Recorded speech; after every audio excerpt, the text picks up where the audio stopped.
Well, I think you got to tip your hat to Brady Singer.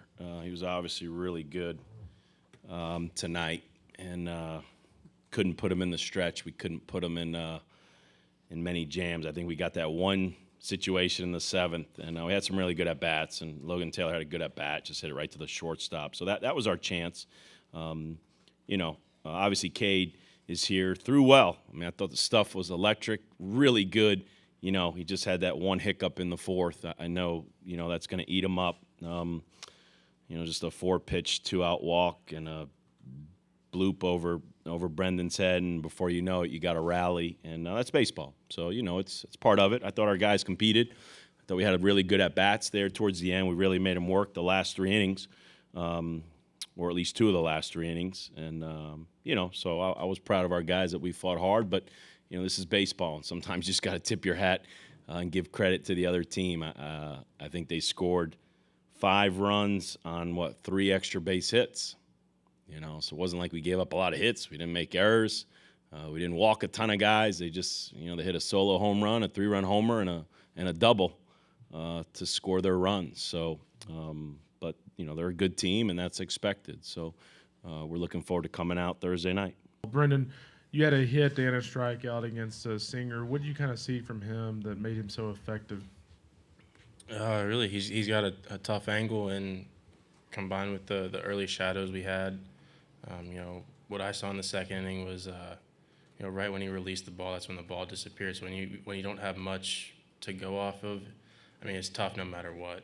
But he's got a little funky angle to him, and he can spot up well. And obviously, when you combine that with velocity and good off-speed pitches, it's, as we see in any level, it's tough to hit.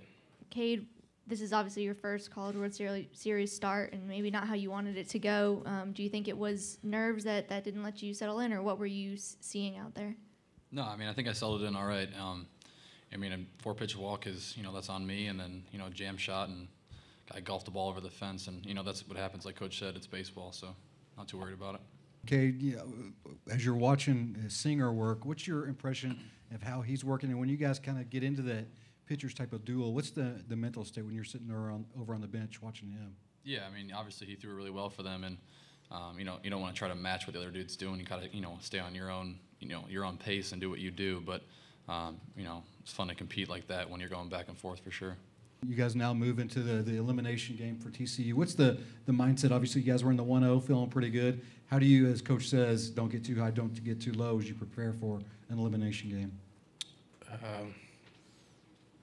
I'd say as a team, take positive and whatever negatives were from this game, and do your best to take the negatives and turn them into positives, and then take those negatives and just wash them away out of your mind, and then come out tomorrow.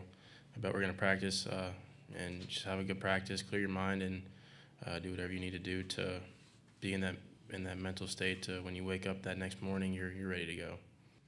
Brendan, in that 7th inning when Louisville's trying to rally and Florida's got a reliever warming up in the dugout, are you hoping that they're going to take Singer out? Are you hoping they're going to keep him in because he seems to be struggling? What's kind of the mindset in the dugout? In my mind, I'm saying we've seen this guy a lot. If they were to keep him in, you've got 2-3 at bats under your belt against him. You know what his pitches look like and everything. But on the other side, getting a new guy in. If it's his first time pitching in Omaha, you could have the jitters and everything that accompany with it, and he could be a little wild. But you just roll with what's thrown at you, and you take it as it is. Dan, in that 4th inning, Cade got off to a good start, got the first 2 outs, and there's kind of gotten a little bit of a situation there and had a walk and then obviously the home run. What did you kind of see the first 3 innings, and maybe what did you see a little differently in him after those first 2 outs in the 4th? Anything different at all?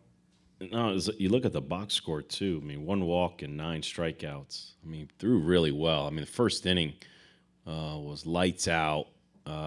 Even when he gave up the solo home run in the 3rd, it was, kid put a good swing on a fastball up and away, and it just hit the foul pole. But you just felt like, man, he's locked in. He looks good. I know Coach Williams, he does such a good job with these pitchers, and I know how frustrated he gets. That 2-out walk. It's 4-pitch walk. It's just you lose your edge, and we talk about playing with edge a lot. We talk about this time of the year playing every pitch, every out, every inning, and so I know Cade's disappointed, because he can't get that one back, and he threw a good pitch to India. He jammed it over the first baseman's head, and then he threw a fastball down. Left-handed hitters, they just kind of dropped the barrel on that fastball down and in. Kind of an unfortunate spot there. I'm sure if he could do it over again, you'd rather throw it in a different spot. But that just shows you how quick it could turn on you. And so hopefully we learn from it. And this time of the year, you can't overemphasize anything really too much. I mean, they've played a lot of games that they understand what it takes to win. And but you fall behind a really good pitcher like that. I mean, let's give Florida a lot of credit. I don't did they give up 1 run or 0 runs in the first game? So I think they got 2 games under their belt, giving up a run or 2 against TCU and Louisville. So they got great pitchers and they executed. I mean, they really made pitches. Obviously, you've been really complimentary of Singer, but it's pretty rare for you guys to out-hit an opponent and still end up losing the game. Was there something else that was going on besides Singer, do you think, that led to that? No, just falling behind, against a really good pitcher. That was, I thought, and I'll let Sully answer the question, I thought that was definitely his last batter, was Taylor. I mean, they had Horwath in the bullpen, and we had Fitch coming up. So that was, we were 1 hit away from making that score 5-3, and now they're going to the bullpen with runners on base and a quality hitter like Fitch. We got to him. We just didn't get to him enough. And it is what it is. It's just the 2 good pitchers. I thought it was a really good pitchers duel, and as I said in the opening statement, I mean, 3 extra base hits were huge, because those 3 extra base hits were 5 RBIs. The play where the game was held up for the kid who got shaken up diving back into third, it was a long delay, and right after that, he gave up a home run. He was ahead in the count. Do you think it took him out of his rhythm? You think it affected him at all? I mean, I hope not. Cade's we always say you got to be professional, and he's a great pitcher, and that's just unfortunate. That's going to happen. We don't think Florida did anything intentional, or just looking back, I forgot about that, honestly, that there was a delay there, and we say it a lot, no judgment, or as play the ball where the monkey drops it, and there's nothing you can do about it. If there's a delay, there's a delay. If you can't win when there's a delay, then we're not going to win a national championship. That's about what it comes down to. Thursday will be the first time that you guys are in an elimination game this postseason. How do you think your team's going to respond to that? Well, I think we're one of 6 teams left in Omaha, so I think they got to be excited. I know I'm excited. I got a lot of respect for TCU.